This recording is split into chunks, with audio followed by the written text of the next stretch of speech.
for the majority of the season. Hold on. We have hold on. We got.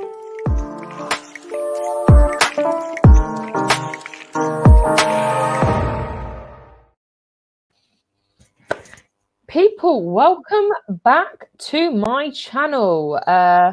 Welcome to the Wine and Football Show with my amazing co-host, Lambs. Cheers to that. Cheers, indeed. Have you had a good week? Anything's better than last week. The Wi-Fi has held up, so it's definitely a better week than last. So, small progresses. We celebrate the small progresses. So week at a time. It's a week at a time. We celebrate a week at a time, it's nothing major, but we do a week at a time. For us, but you know what? Even so, I've had enough. So I've ordered the cable and the adapter basically to just plug it straight into my box and straight into my laptop, because if that doesn't work, then boy, I give up. Literally. Yes, real Chris. Yes, I am back. I am back. Yes, Lambs as well. Indeed. Yes. I am back. I'm not going anywhere now. I'm back now for good. One Rose says, big up Charlotte and Lambs, keep smashing the content. Thank you very much. We try. We've got to keep it up sometimes. But yes, I think we should get right into it, to be honest. And I think we should discuss that big game this week that's happened. That's very exciting. That Liverpool game. Just to clarify. I knew that was coming. Charles, in terms of us, I'm absolutely buzzing. In terms of Liverpool, they must be in the absolute mud. They must be sitting there tearing their hair out, because I cannot believe that this is a title defense. Like, this is a title defense, Charles, coming from the champions, the champions of England, and you've lost 5 home games in a row. It's embarrassing. It's actually embarrassing, with injuries, whatever, excuses. That's what I see personally.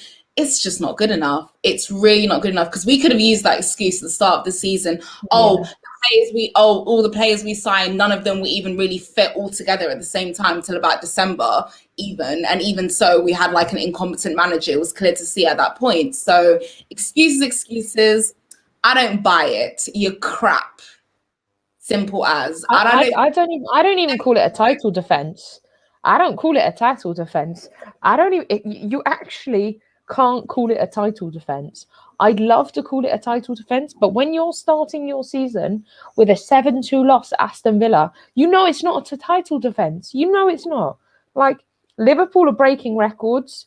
They're breaking their own records. They've started breaking their own records. That game, Charles, because they had Virgil van Dijk, they had Matip, they had Gomez, they had their this is my point. They had their title-winning back 4 in. Literally. And they lost. They conceded 7.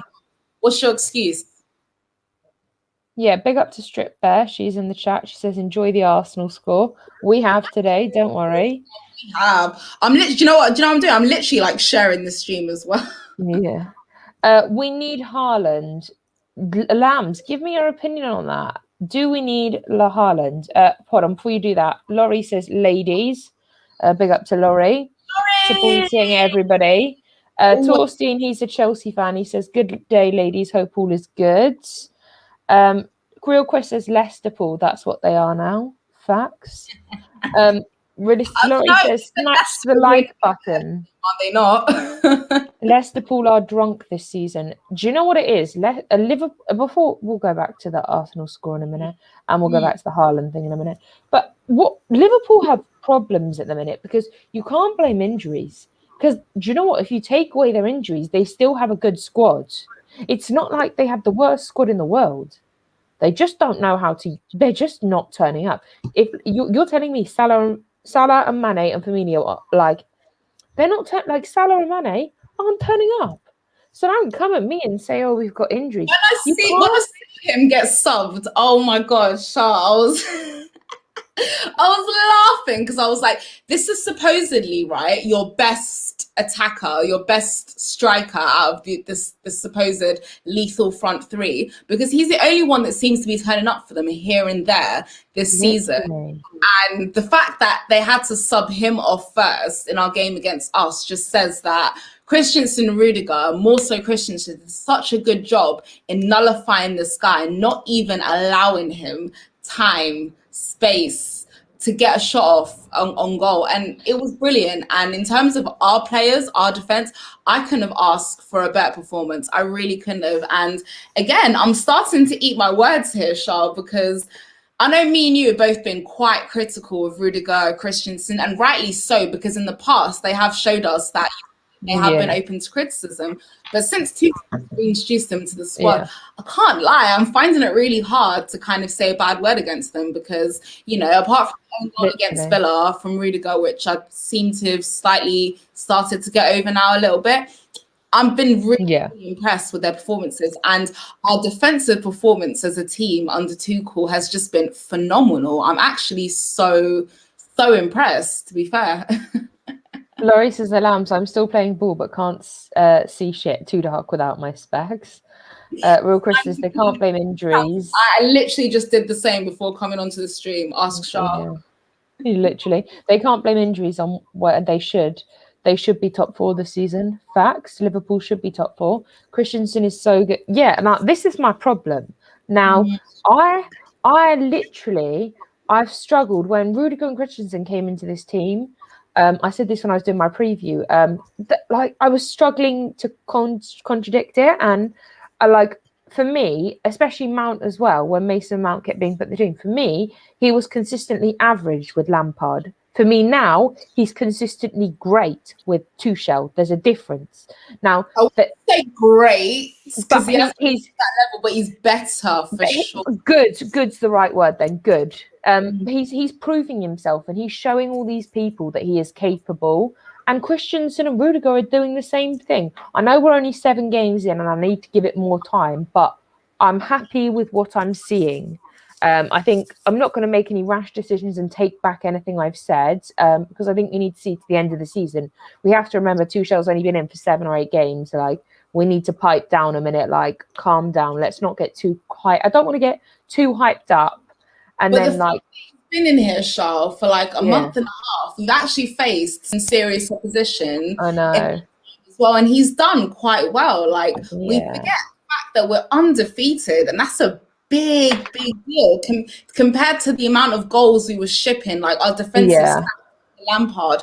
Oh my God, I'm actually shocked at how well this guy has improved us defensively. Literally. We are still lacking a bit of clinical edge. We do need to score a lot more goals, and we're currently scoring right now. But that will come with time. Rotation. Once this guy figures out what formation he's going to consistently go for, who his starting 11 is. Because I still think at this point, the guy doesn't even know who his best starting 11 is. And I don't think we're really going to know that until maybe the end of this season, start of next season, once he gets out the players that he no longer wants in the squad and gets in the players that he wants in the squad. I feel like we will see Tuchel starting his official starting 11 in his official fixed formation. And we do know that he's liable and likely to change that at points during games. And that's what we want from him. We want an intelligently tactical manager who has a plan A, a plan B, a plan C for when all of the situations rise. And this is the perfect guy for the job, to be honest. And again, I don't know if it's the German leadership that's bringing the best out of Rudiger, but oh my God, this guy looks like a completely different person under Tuchel than he did under Lampard. Oh my God, almost looks like to the Rudiger that we know and love before he had, you know what I mean? The solid Antonio Rudiger that we could always rely on. So I'm starting glimpses of that guy, and I never thought we would get him back, but fair play to him. He's come in, completely changed my mind of him as well, so fair play. And fair play, guys, make sure you're like this video. Smash the like button. Takes 2 seconds to smash that like button. Lambs come outside. No one's compares Kepa to Alisson. Yeah, we do. We just did. He is dog shit. Do you know what? Do you know what, Velvishwan? The only reason why he looked semi-decent is because you had a very, very, very good, very solid back four that were making him look better than he actually is, yeah? Okay? So, he's shit. Literally facts. Literally so many facts. 70 plus mil on a shitty goalkeeper too. So, eat that. Eat it. Slen says, big up the ladies, hope you're all well. Big up to Slens. Haaland got two goals today versus Bayern. Yes, he did. But did you expect anything less? Do you know what's so crazy? If we don't play, okay. Even if we place in the top four, which I think we are going to place in the top four, it's not so guaranteed that we're going to get Haaland, Charles. Do you know how many teams are going to literally be after him? Let's not forget, after this season, City are on the hunt for a natural striker. They need a striker after. And Aguero's looking to go. I agree with this. Like, I feel like fucking hell. I feel like there's only two teams that are going to get Haaland if they are going to get Haaland, and that's City and Chelsea. They're not going to go to United. They're not going to go to Liverpool. They're definitely not going to go to Liverpool because Liverpool are struggling to get into the Europa League conference. So we won't go there. Daniel says, hey, you wonderful ladies, people in the chat. Big up to Daniel. He's always in there. Winter Surfer says 2 goals on 10 games conceded. 1 was a Rudiger own goal. And the only Leicester Pool Rovers player to score against us was Minamino. Yeah. And that's literally just because our defense switched off for like a moment. And again, this is my point. Like, when we're in a system, when we're solidly drilled, we're so good defensively. And these small mistakes, they're down to individual mistakes. Do you know what I mean? Miscommunication. And that's literally what it came down to. The own goal by Rudiger was miscommunication between him and Mendy. The goal by Minamino was literally confusion between the centre backs, and and Minamino got away from them. Do you know what I mean? He managed to get some space and took a shot, and there we go. What can we do? But apart from that, our defense has, and we can't deny, Bar City's defense. Our defense is probably the second best defense in the league at this moment in time, and nobody can deny that because the facts are there for everybody to see.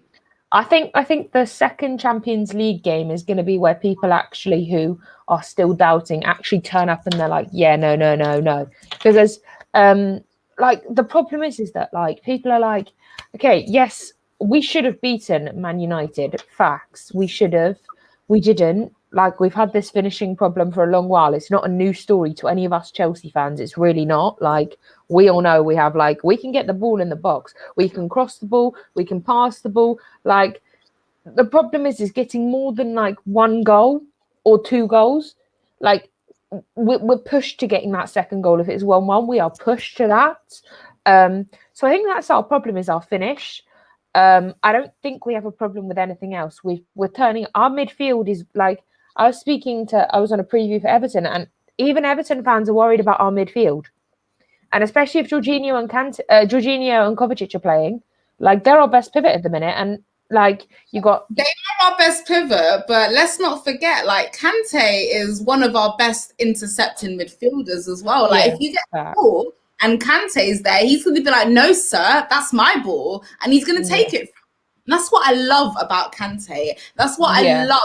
Performance against Liverpool and against Manchester United. I think I just need to see some more consistency from Kante, because I feel like Kante hasn't been... I'm not saying he's been bad, it's just not consistent. And when you're not consistent, there are some doubts in my mind, which I think is fair. I'm not saying he's a bad player. I'm not saying any of that. I'm just saying he's not been consistent. And for me, if he can play like he played against Liverpool and just give me more consistency, I'm cool. Like, you start. But as far as I'm concerned, there's no consistency at the minute. Now, if he can play in these games, if he starts again against Everton and he actually gives me consistency, cool story. You've earned, like, keep earning your place, because that's what Kovacic...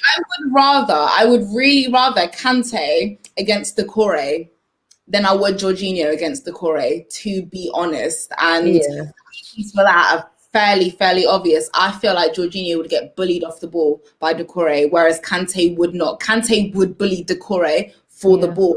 And that's what I like about Kante. He's that player who's so not afraid. He's so not afraid to take the ball from you and dump it forward, and that's what we want. I want to see these forward passes, not these sideways and backways passes, which is what Jorginho consistently does and what frustrates and annoys me sometimes. Sometimes when I see 2 or 3 players free in the front, and I know he can put and pick that perfect pass to any one of those players, and he chooses to turn to the side or back instead. And that's what annoys me. That's what frustrates me about Jorginho. And that's something that Kante doesn't do. Kante looks forward. He plays the ball forward. And I like that. And that's why I also like Billy Gilmore as well, because he's a forward player. He likes to play the ball forward. And that's what I want from our holding DMs. That is what I want. I want you to be forward thinking, not backward thinking. I want you to think about attacking, but also remember your job to protect our defense. Yeah. Kante has raised his levels up. Census Kante has raised his levels up in the last 2 performances. We're not doubting that. We're just saying 2 games doesn't show consistency.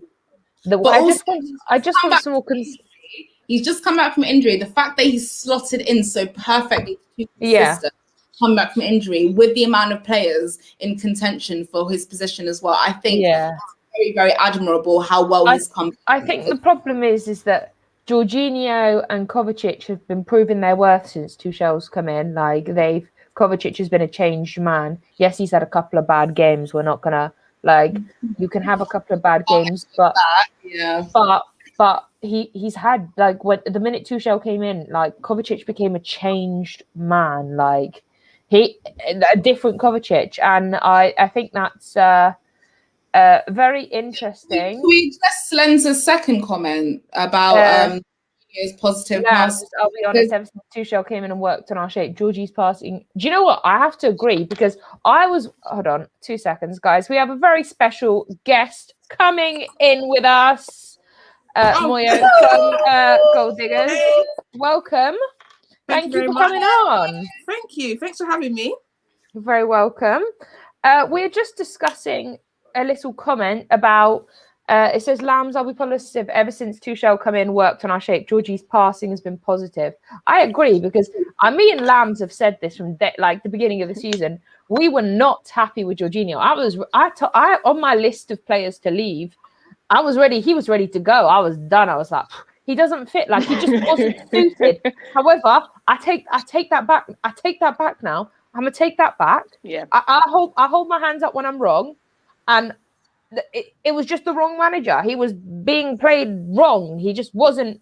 I don't think under Frank's, if you can call them tactics, I don't think he was kind of doing that well. He wasn't working well under Lampard. I didn't like him under Sarri. I didn't even I feel like he's done well under Tuchel. He's really. But what I will say to you guys is there's a reason why Tuchel did not play him against Manchester United, because he knew that Jorginho up against Manchester United's midfield, up against that midfield of Scott McTominay and Fred, he would be bullied off the ball. And the game works for Chelsea in our favour if Jorginho dictates the midfield. If he dictates the pace of the game, dictates the pace of the midfield, then it works. If my guy's bullied off the ball, if he loses possession, then we're fucked, okay? And that's why I agree with the fact that he didn't play him against Manchester. I thought that was a good decision. I also thought it was a very good decision that even though he played him against Liverpool, Kante was there to mop up and clean up, as he so essentially did for us against Manchester United. Well, he got the assist on the Liverpool goal. Yeah, it could have been a different result, I feel, if Kante wasn't there, to be honest. I feel he was so vital in literally just coming in, mopping up, intercepting the ball, breaking up that play of midfield against Manchester United and against Liverpool as well. And I thought he did that so well, so well, that it was okay for Jorginho to dictate the passing the way he did, because Kante was there. Whereas if Kante wasn't there, I feel like we would have really suffered. I think That's this is. I'm just moving forward into the future. I don't think I can win us titles if he's still in our squad. Yeah, I feel like. What do you think, Moyo? Thoughts on Jorginho? Hit me. Jorginho past few games has definitely looked like Napoli Jorginho, typical dictator from deep. And he's actually been doing a lot more. I think people don't realise the defensive work as well that Jorginho does. And I think that the way that Tuchel's been playing Chelsea and has been setting Chelsea up it's allowed Jorginho to show both his defensive and offensive qualities. He's really good under pressure, like with the ball. He's really good ball retention wise, being able to pick passes from deep. And I think the way you play, especially with the formation that you've currently been playing, I think it suits him a lot. I think it looks really comfortable. I think the fact that you guys have been dictating possession as well is something that suits him a lot. So yeah, all round, it definitely suits him the way you guys are playing right now. Kante's looked really good as well, past few games. I think when Tuchel first came in, there was a lot of like, he seems to like the Kova, Jorginho partnership. Is Kante going to get games? But Kante's really performed past few games. He's really looked like the Kante that people love. And he's shown a lot of intent, both defensively and offensively, which is good. Yeah. If we don't get Haaland, who do you want? This is a good question. Mbappe. I mean, I've got a list of, if we're talking about I've got a list of imaginary players that I think I'd like to come to our club. Messi. I would take Messi. I would take Mbappe. I would just take Messi for the fact it's Messi. I don't think he'd suit our team, but I would take him because it's Messi. Any club that says they wouldn't take Messi is ridiculous. That's a liar. Yeah. Like literally. But I think we do need a striker. I think also we should put Tammy Abraham on loan or sell him. Sell. I'm trying to be nice here, but I want to get rid of him. For me, we've got to keep Giroud. We've got to keep Giroud. Giroud is our best. Like Giroud's been mistreated under Chelsea, and he's one of our best. I think if we choose Abraham over Giroud, like I want Marino out. I'm done. No, we're not. Listen, we're not recording. No. We are not. Do you not remember what happened at Man United with Lukaku? Like Man United got rid of Lukaku for a reason. Like, no, I don't want those sloppy seconds. I do not want those sloppy seconds. Yeah, you got rid of him first. Yeah, but that's what I'm saying. I don't want sloppy seconds again. Like, we gave him away, then Man United gave him away. I actually like Lukaku as well. Like, to be fair, at the time when he was at United, he just never suited United. Before we bought him, when we bought him, after we bought him, still never suited United. But it's not so much about him. It's more so about us. Like, we don't play any sort of like particular way. And Lukaku needs a team that right now Inter Milan is set up so that they are constantly feeding Lukaku so that he can constantly run at players. Number one, the Premier League is not set up like that. The whole running at players, bamboozling defenders. There's a reason I think as well, that like Serie A defenders, when they come to the league, and midfielders to be fair, all the pundits are always like, he needs to toughen up, he needs to get stronger, he needs to this. They can't handle any sort of physical pressure. So that is literally like Lukaku's bread and butter. He's literally bulldozing the players there. But I'm happy for him. I'm so happy for him. Listen, from time my guy's squaring up to Zlatan, okay, it's ready. Yeah, facts. He's ready. He's ready to be taking souls. I'm like, good for you, son. Good for you. Do your thing. But talking of big games, Moyo, tomorrow. Thoughts?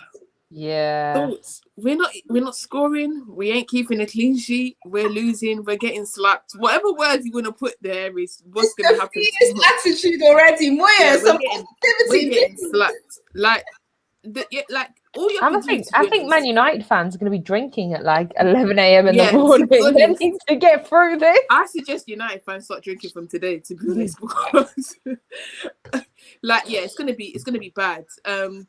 And you already know once Pep starts saying, the team's such a good team. Listen, they're already loading. They're already loading how they're going to slap us tomorrow because we don't change how we play for anybody. And that's our downfall. People think it's our strength, but it's our complete downfall. Like, there's no tactical change. There's nothing we're going to do differently tomorrow that we didn't do, for example, against Crystal Palace.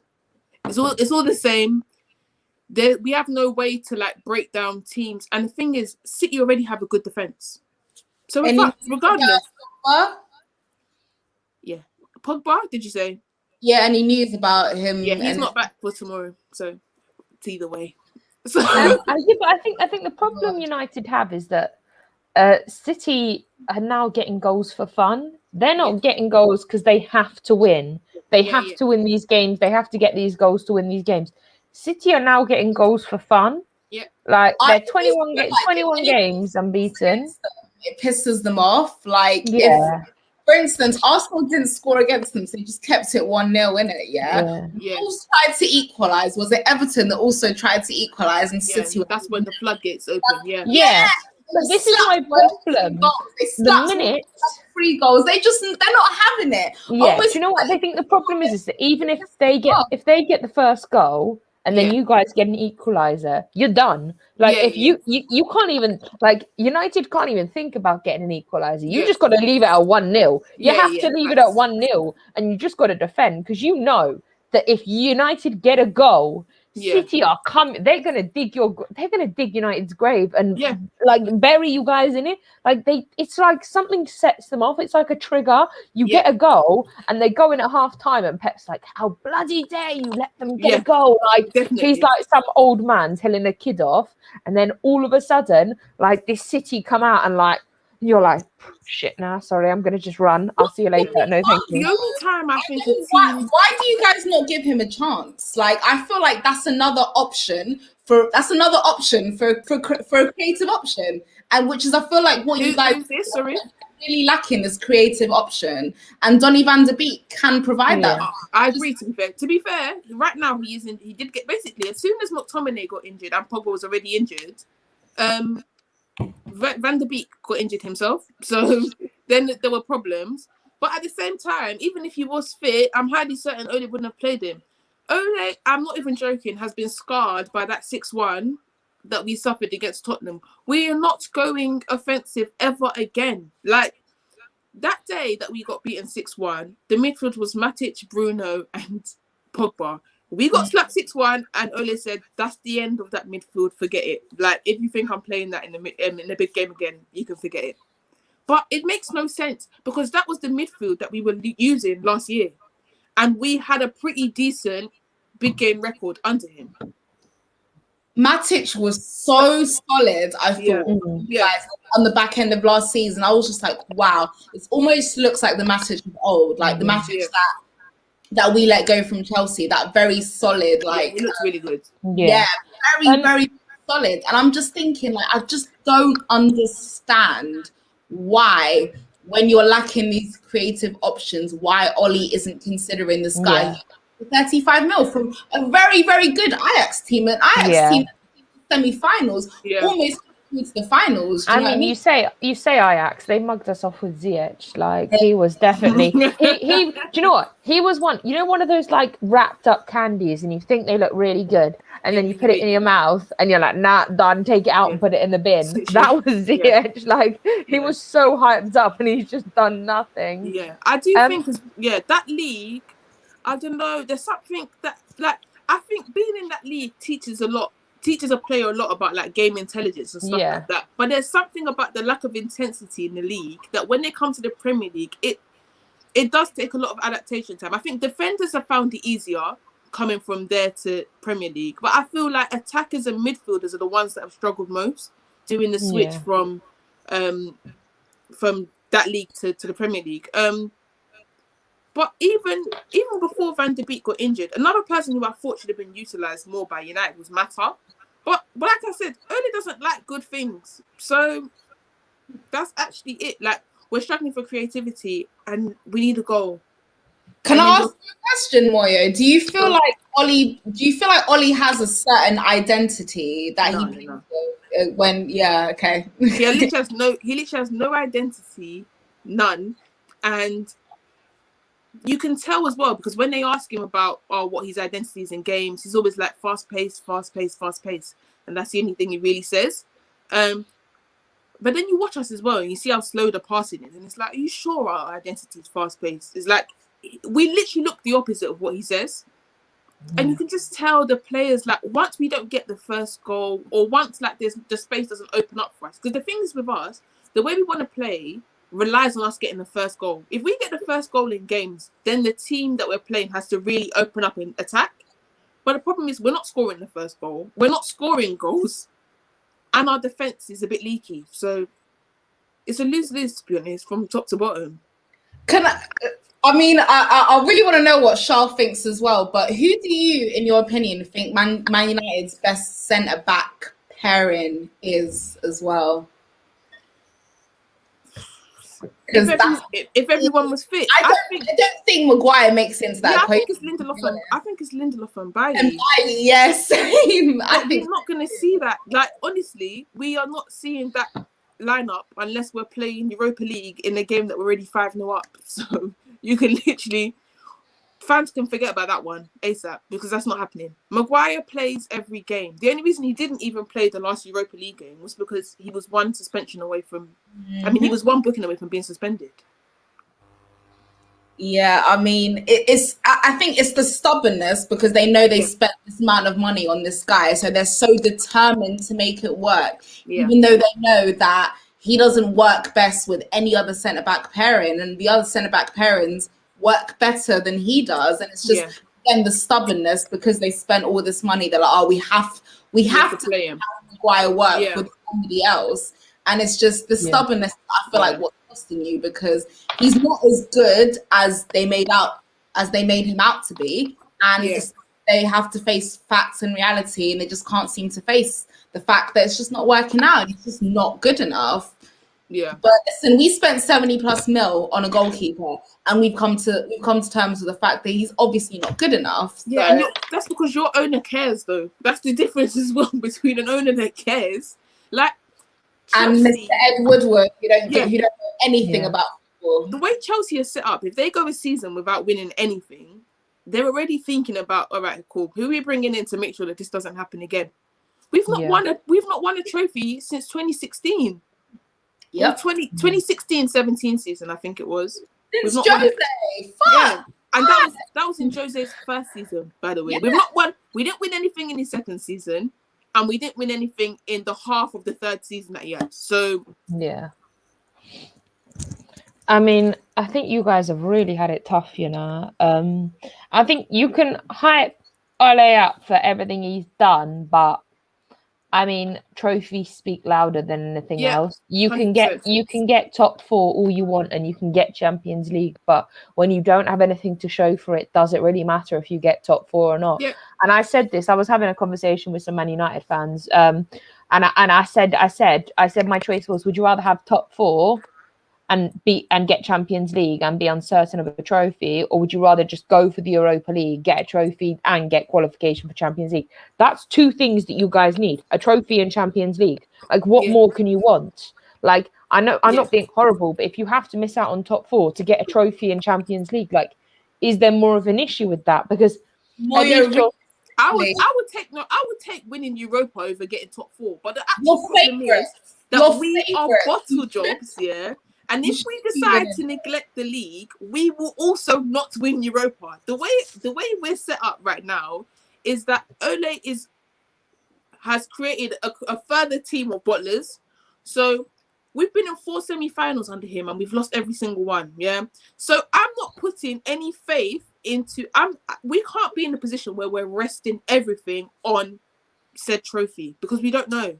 We don't know. Like, there's no confidence when it comes to getting things done. Right now, we should not be in a scrap for top 4. I'm not even talking about winning the league. We were never going to win the league. But in terms of the scrap that we're currently in, we should have never been in this position. We literally should never have been in this position. As soon as we went clear, we've had so many opportunities and we've dropped points with so many stupid teams that it's like, you guys can only blame yourselves. That's it. Yeah.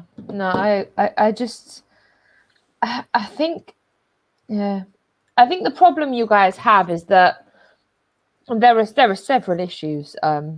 You've got like a board issue, like going further up, which is now coming down the line because once it goes up, it's got to come down, and it's now like that domino effect where it's coming down and everything's kind of cracking a little bit because you can say Ole's done well for second place, but if he continues with second place, you're going to get a trophy. I think that's the question. You've got to. I think United, kind of Man United fans, have to take a step back and be like, do we want a trophy or do we want top 4? There's a difference. If you get top 4, you can't guarantee a trophy. Yeah. Like you can't, and that's the problem. Yeah, If I agree.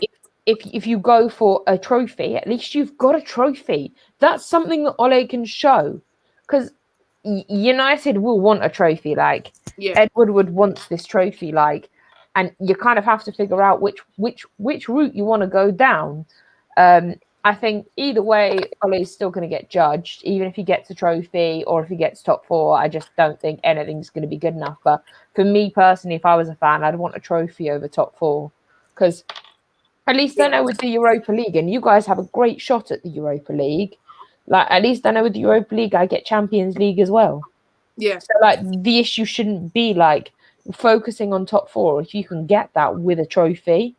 I mean, I'm not saying give up on the Premier League, but maybe put like more focus into the Europa, because like it's gonna get harder. Like it Yeah. really is gonna get harder. And I think But what about that? Their track record, as Moya correctly identified, suggests that they even have a chance, because realistically, they have the squad, they have the credentials, like they are favourites for this competition. Like they literally should be in the top three as favourites to win the Europa League, Manchester United.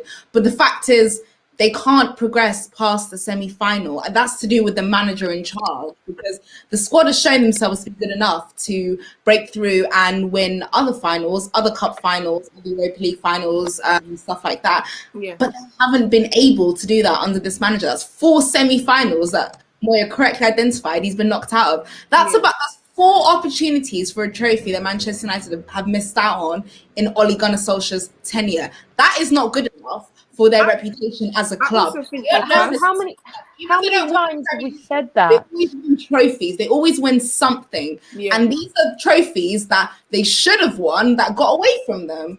And But they got that's away. my point, we're like- actually cursed, though. We're cursed when it comes to draws. We're cursed when it comes to draws. We're cursed when it comes to the opponents we get in these semi-finals. I genuinely think, I don't know what it is, but every single time it's who's United gonna play in this? Whichever is the hardest team there is who we're getting. I've really come to terms with that. That's what's happening. Out of the 4 semi-finals, 2 of them have been City. One was Sevilla, and the other one was Chelsea. The Chelsea one burns me. I'm not gonna lie. The Chelsea one absolutely burned. The Chelsea, to be fair, the Chelsea and the Sevilla one burned me more than the 2 City ones, because we already had a good record against Chelsea under Ole. So it was like, is this the day that you really want to decide that our record is going to go to shits? Like, really? In a semi-final is when we decided that the record's going to go to shits. And with Sevilla, we had about 25 opportunities to score. So we have no one to... In that instance, though, with the Sevilla match, it wasn't about Ole. The Sevilla match was on the players. 100% on the players. But that's the problem, though. We don't have enough... what people perceive as hunger in the game and what's actual hunger, I think there's a disconnect. We need players that will literally break their neck to score, to get to finals, to pick up trophies.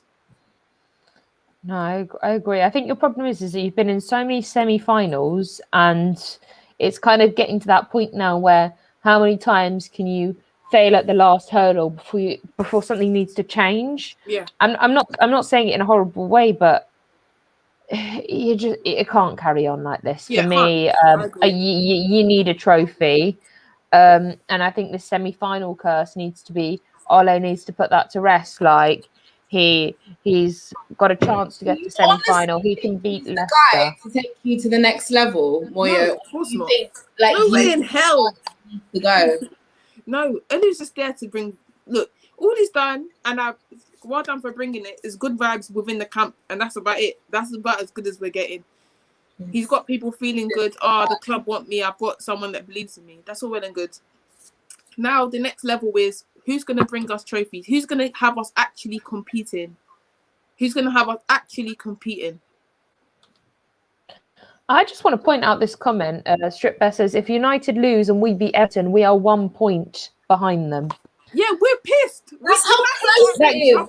Just to clarify, now to all United fans who said 21 is 21's coming, Jerry, They're you know I'm embarrassing. talking. Jerry and Bobs, you know I'm talking to you. You know I'm talking to you, Jerry and Bobs. Like, love to all, but you know I'm Jerry, talking to you. Bobs, Ads, Aaron, Yeah. citing every single Manchester United fan. Oh 1 my point. God. 21 1 is coming. point. Coming. We're coming. We're We're coming for you. Like, 1 point. I genuinely would not be shocked if United don't finish in the top 4. I'm not like people thought I was like when I used to say it, people thought I was exaggerating. This is No, a team you of will. bottlers. This is You a will. team of bottle jobs. Like there's something we like about being on the edge of failure that we like. I think they enjoy it genuinely because we've picked up. I think we've won 3 games out of the last 8, maybe, or 8 games. What is that? Yeah. Like draws against West Brom, draws against Crystal Palace, draws Lost against against Everton, Sheffield, despite yeah. being 2-0 up. The loss against Sheffield. The loss not against, this is what I'm saying. Like a serious team does not do this, and that's actually it. And therefore, we're not a serious team. That's actually it. I can't decide. I wish I could, but damn, you was right. Like I really honestly, I can't see United. Do you know what it is? I think you guys will make top 4, just about. And the only reason is because every other team around you guys is a bunch of bottle jobs as well. West Ham don't have the credentials or the mentality. Granted, they statistically could do it. Yeah. They statistically could do it if their important, vital players stay fit enough.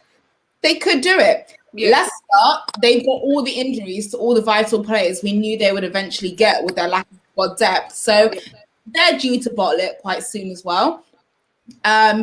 Obviously, you guys have dragged yourself down into the conversation, but I don't think you guys. I think you guys are in a good enough position that I think you will eventually comfortably make the top 4 in the end. Yeah. And the fact that your vital players will be back in time for that as well, and these tough fixtures will be behind you by that time as well. Whereas the rest of the teams around you still have to face these top sides as well. Yeah. They still have to play them as well.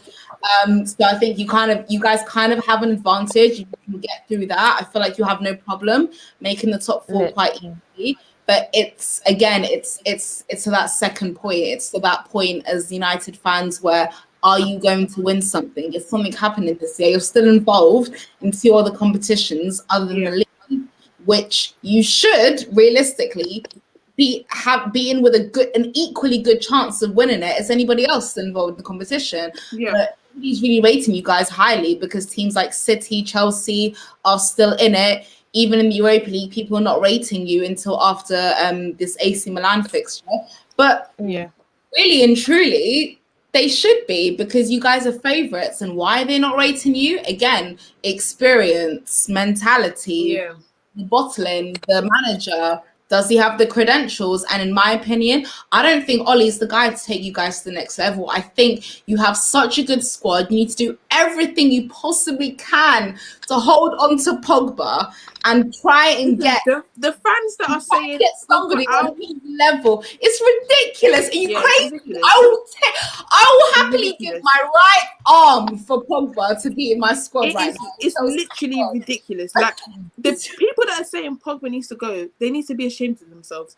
And if anything, this period here, this is life after Pogba. If they think as well that the club is gonna go and get someone, like when Pogba goes, I think people have gotten it into their brain that if Pogba goes, we're gonna buy Pogba 2.0.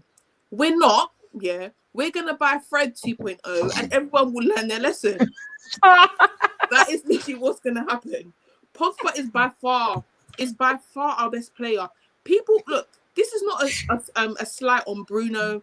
I like Bruno. I have no problem with Bruno other than the passing sometimes. But in terms of influence on the team, Pogba is so crucial.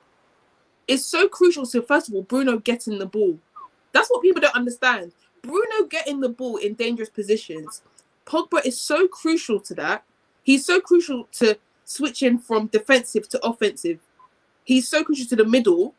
And we just don't get that with Fred and McTominay. But now people are complaining. But when Pogba first got injured, they were like, oh, when Pogba comes back, he's going to have to fight his way into the team. No, he's not. Anybody that is sane, knows once Pogba's fit, he's coming straight back in. Yeah. Yeah, a Pogba Kante, I'm not gonna lie, would be nuts. Yeah. I'm honestly, I'm so jealous. I wish we could get Pogba into us. Woodward actually doesn't care about. Yeah. Woodward doesn't care.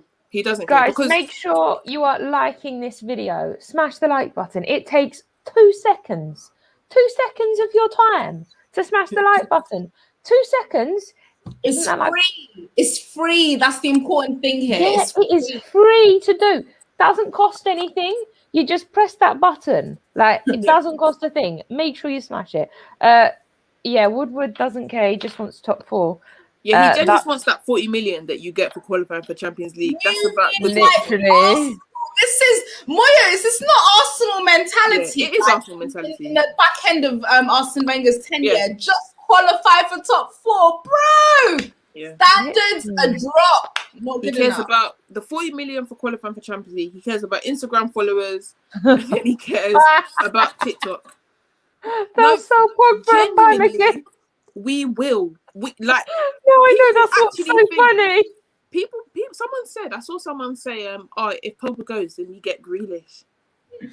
Is that what you think is happening? Is that actually what they think is going to happen here? I don't think that's going to happen. This is not happening in a million years, number one. Number two, they do realise Ole has played a pivot for 95% of his United tenure.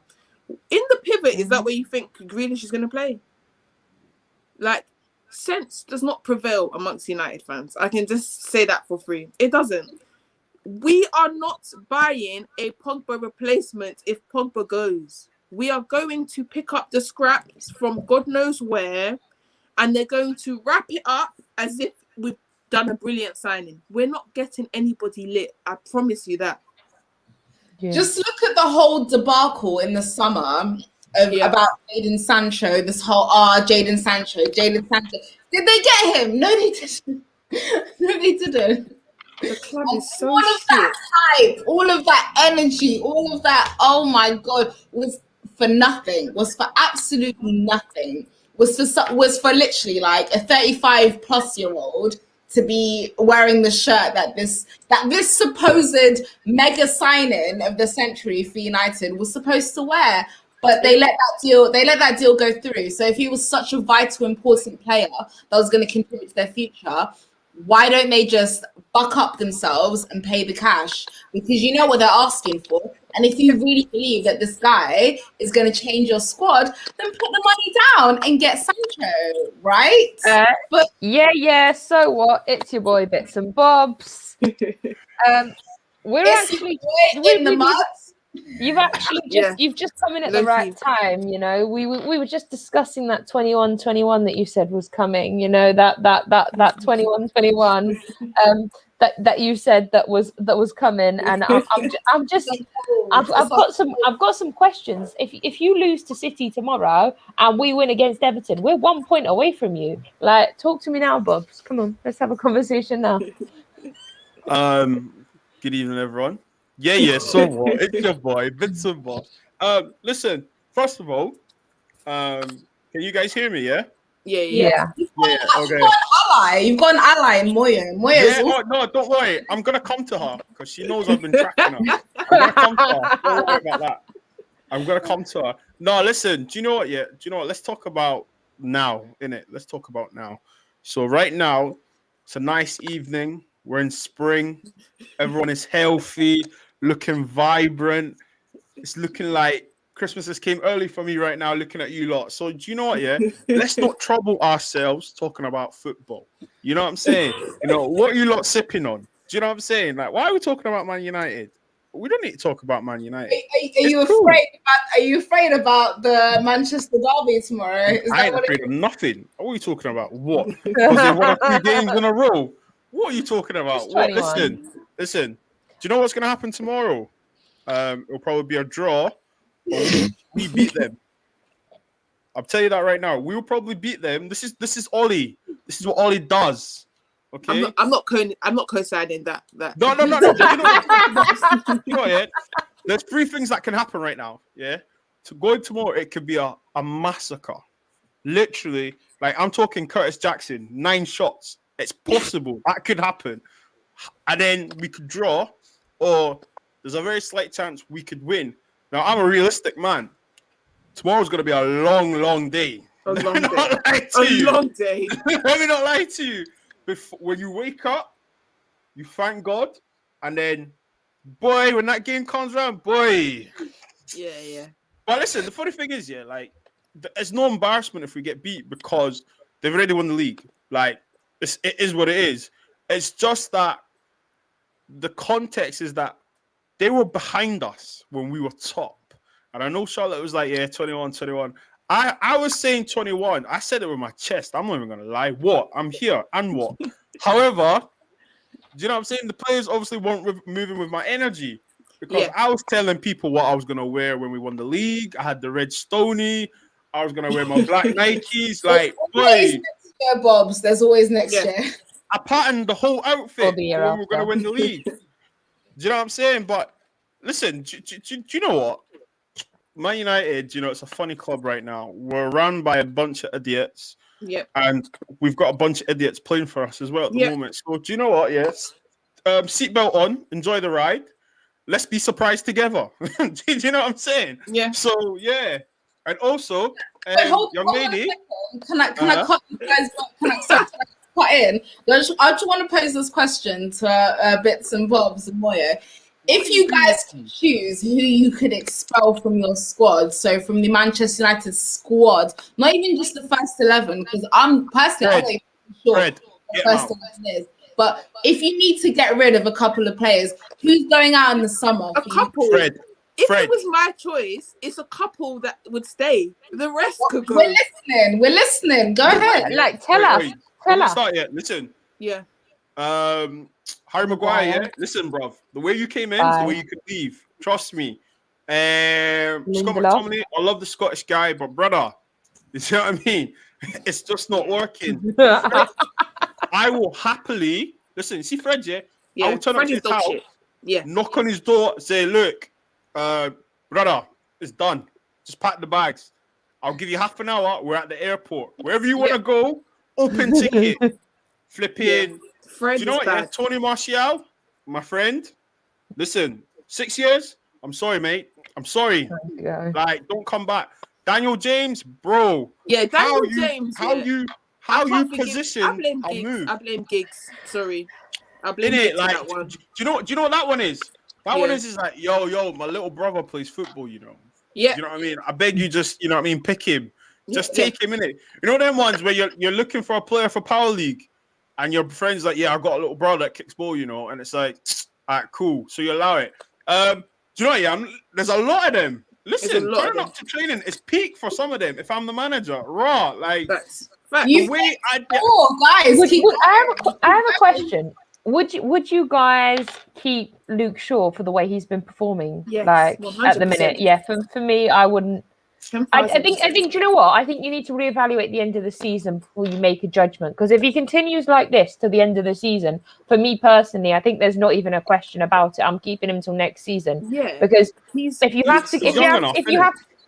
have to get rid of, and he's having like a rebirth, if that's what you call it. I don't. Yeah. This is Van Gaal. This is Van Gaal's second season, Luke Shaw. That's what it is right now. He's having like, but I think you need to see if it continues to the end of the season or if he has like a dip and it just stops again. Like for me personally, he's been good. He's stepped up. He's stepped up to the plate. To be fair, there's only a few players. We need to remember that. There's only a few players I'd keep in your team. I know you guys are not done. You've named 4 players that need to go out of this 11. At least 11. No. At least 11. I'm not gonna lie. I'm sorry. It's literally everyone. It's literally. I'm not bantering here. It's other than Bruno, Pogba, Rashford. Other than Bruno, Pogba, Rashford, Shaw. Maybe a shout for Tellez because he's just new. Really and truly, I will feel no type of way if other than those 4, everyone left. I'll be lying if I said I would. I would. Fair play, Moyo. Yes to that. Listen, Cheers. The way I'm moving, like if I'm to be honest, I'm looking at the team, and and I've got a piece of paper in my hand, and I'm showing them the league title. I'm looking at them in the team meeting saying, "Wagwan for some of you, man, right now. Yeah. Convince me to keep you on." Like, do you know that game, Take Me Out, when they're all there with a buzzer and the adverts Yeah. are coming on? That's what I need, right? I need an advert. I need you to show to me, tell me why you should stay. But realistically, we know what's going to happen, okay? Luke Shaw will probably get a new contract. Daniel James will probably get a new contract. Fred will probably get a new contract. We probably won't sign anyone big. You'll just hear that. We still employ. Do you know what my problem is with Dan James is? My problem with Dan James is that you guys have had like a couple of Dan James has got a couple of goals. He's had like a couple of moments of brilliance and a couple of good games, and all of a sudden, all these United fans are like, "Yes, he's back." There's no. Who said that? Daniel James. I literally said it before. No. This is my opinion on Daniel James. Yeah, United. What I'm saying is how it's coming across is that he's had a couple of good games. He's got a few goals, and all of a sudden, like Man U fans, I'm not saying you guys, but Man U fans are like hyping him up, like, "Oh my God, Dan James! I've seen that as well. Dan James is back." He's not. He's not. Wait till the end of the season when he has a downfall again and you're hating on him and all of you are like, Dan Jones, I would never be in that. The thing is this, look, Daniel James, even if he reaches the potential he can reach, is still not United level. That's actually it. And it's as simple as that. My problem with the whole purchase of him in the first place, though, was that, like, why would you spend 15, 18, whatever it was, million to grab him when you could have literally brought someone in from the academy for free? Like, it doesn't make, like, the role that they wanted him to play initially. Why would you pay for that? The thing is, what Daniel James was supposed to do was supposed to come in and be the second choice right winger. Yeah, cool. Yeah, behind Lingard, by the way. But it was actually behind Lingard at that point. But you need to have a first choice right winger first. Yeah, that was the problem. That was literally the problem. Do you get what I'm saying? Listen, do you know, we're not slandering, because at the end of the look, he's a professional footballer. Fair play to him. I think it's unfortunate that when he came, he was probably under the instruction that Sancho was going to come, and he would play the sporadic games, cup games, league cups, and so on. But unfortunately, it didn't happen. And do you know what? Yeah, if you're going to go on form, fair play to the guy. Look, he's played quite well, because look, we know what he can do and we can't do, and what he can do, he's doing that well. So we can't really get at him. Is he Man United quality? No, he's not. 100% not. Unfortunately, this is what we've got. It's all we got right now. And I feel for him, because he's probably thinking, I want to play right wing. I want to play left wing. But he can't play left wing because it's not happening. And right wing, he's not a right winger. We need to remember that. He did not play in the Championship right wing. For me, I think he's unfortunate. And also, listen, the Ryan Giggs, the Welsh thing doesn't probably help his case. But, listen, this is it. Just put the seatbelt on. You know what I mean? Look forward. As my aunties would say, face front. Do you know what I'm saying? So I think for me, Dan James, and we have some players like this in Chelsea, so don't worry. I've said it before. I'm going to say it again. No, for me, Charlotte. No, Charlotte, you lot done a whole FIFA career mode transfer thing. Don't say you had players like that. You have got some ballers. No. Hold on. Let me finish first before what I was going to say. What I'm going to say is we have players that are mid-table players. We have mid-table players. Dan James is a mid-table player. Tammy Abraham is a mid-table player. Fact. He played better at Aston Villa because there's just too much hype and there's such a level of standard that Abraham isn't getting up to at the minute. And I think he needs more experience. He only has he had one big club season at Aston Villa. He needs to go away. And I think the thing is though, if I'm looking between Giroud and Tammy Abraham, there's not a decision for me. Giroud's staying, Abraham's not. Because for me, Giroud's the better player. Really? And we only have to look at the back end of last season when Lampard decided to drop Tammy Abraham because, he finally realized he wasn't good enough. Who was our first choice striker? You man, who saved us? Yeah. Giroud. It was Giroud. It was. You guys are making noise, man. And even in the group stages of our Champions League, Who was it? It was Giroud. It was Giroud. And at the end of the day, his quality shone through, his experience Yeah. shone through. So, Yeah, Bobs, who would you keep? But Who there's would a you reason keep if you why, had Giroud or Abraham? he's still the first choice for the French international team. Yeah. Mm. So if you had I the think- choice, Bobs, and you had to Mhm. you have to make a decision. You're like, say you're like Marina, just say for like 2 seconds, you're like Marina's position. You have the choice, and you have to either get rid of Giroud or Abraham. Who are you getting rid of? First of all, I think we have to assess the way we play. If I've got wingers, do I need a target man? Okay. Yeah. If I'm crossing the ball, who am I crossing it to? Obviously, Giroud. Look, common sense is common, obviously, but we need to look at how much is Abraham. Is anyone actually taking on Abraham? Is anyone buying him right now? No one's knocking on the door. Be like, yeah, give me Tammy. I think longevity. Aston Villa would You take him back. potentially keep Abraham. I think because I think the Abraham. mid-table team would take him at the end of the season. Yeah. For sure. I think. Yeah, Do you know what the longevity, I problem think is? you I take think. I think if Abraham is gone, if Abraham doesn't go and they get rid of Giroud, I think World War III is going to break out, because if you look at it like statistically, Giroud is the better player, and if we're looking at even comparing Abraham to Giroud, then I think there's going to be calls for Marina to leave. I don't even think she's going to have a job anymore. She's not going to have a job. I'm going to be writing a letter. Dear Mr. Abramovich, dear Mr. Abramovich, I actually would like to write to you on behalf of all Chelsea fans that Marina is an idiot. She got rid of the best striker, mistreated this striker. I'm actually such a ninja when it comes to these things. I'll find you her email address. Great. Do you know what? Please do. I'll find you her email address. I will send this. I'm telling you now, I'm fuming. Like, for me, like, Giroud's been mistreated already. Like, we don't need to be picking Abraham over Giroud. That's not up for discussion for me.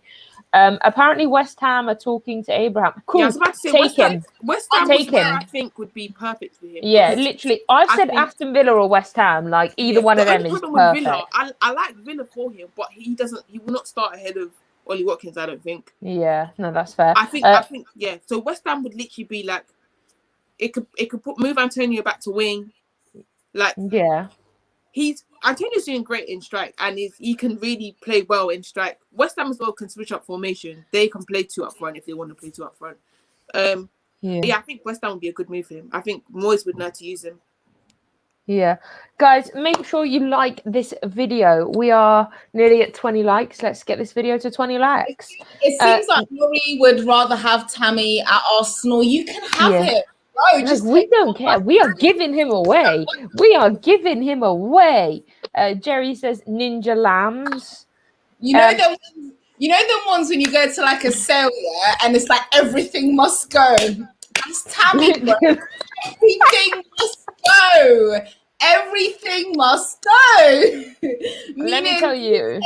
Below an average price, just everything must like go. Kepa is in that list as well. Kepa, Abraham, like I'm gonna add Emerson into there as well. Emerson as well. Like Emerson in there as well. But let's add Alonso in there as well. Like, see you later, Tara. Like, this is our free giveaway. I'm even ready to give away Ziyech. Like, no, I say I'm ready to give away Ziyech. I'm ready to give away Ziyech if he doesn't improve next season. No. I just said that. If he doesn't improve next season. He's on thin ice, I think. Prime says Tammy is an Arsenal fan and they do need a striker. There you go. 2 birds with 1 stone. Off you pop, Tammy. Off you pop. We are literally giving players away. Look, our list of players to give away is so great. Like, if any big manager is listening, we are giving away. He supports Arsenal as well. So that's why it felt so good last year when he scored against Arsenal. Yeah. I was like, fam, go and score for them. Go. Literally. So, guys, if you have just tuned in, me and Lambs have got a list of players that we are giving away. Like, this is a charity sale. You've got Tammy Abraham, you've got Kepa, you've got Emerson, you've got Alonso. Like TikTok time's running out. Like, we do not want Kepa anymore. Kepa is done. Like the man can't goalkeep. He's not. His job is not to goalkeep anymore. He's sorry. He's not been worth 70 million. For me, a player has to be worth the money.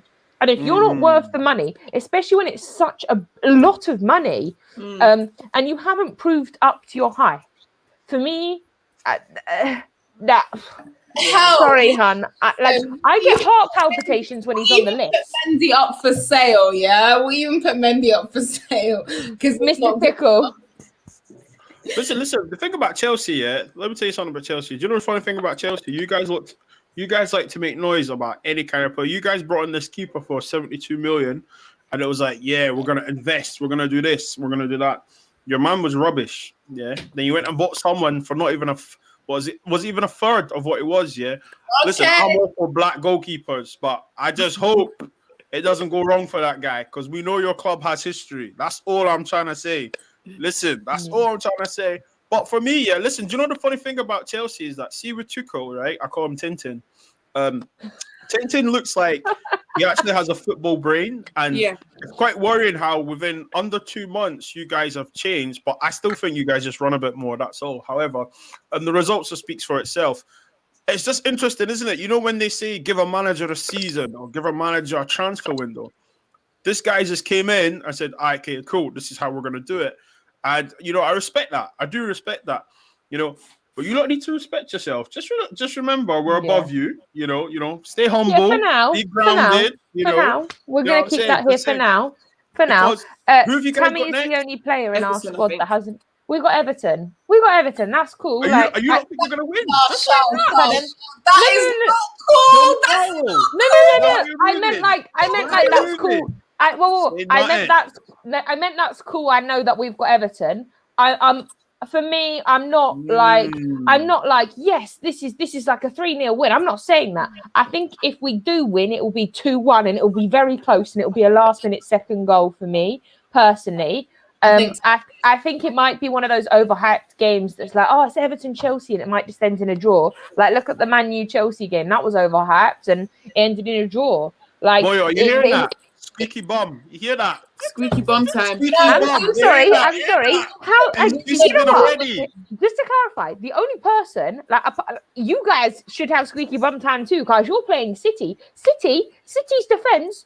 John Stones is getting goals for fun. Yeah. Like their defense, this is my point. Like City aren't getting goals to win anymore. They're getting goals for fun. They should be having patient right now. Literally, I'm telling you now. But you know what my problem is with City is even if you get the first goal or it's an equaliser and it's 1-1, I don't know what it is about City. You said this earlier that the minute that you get that equaliser, it's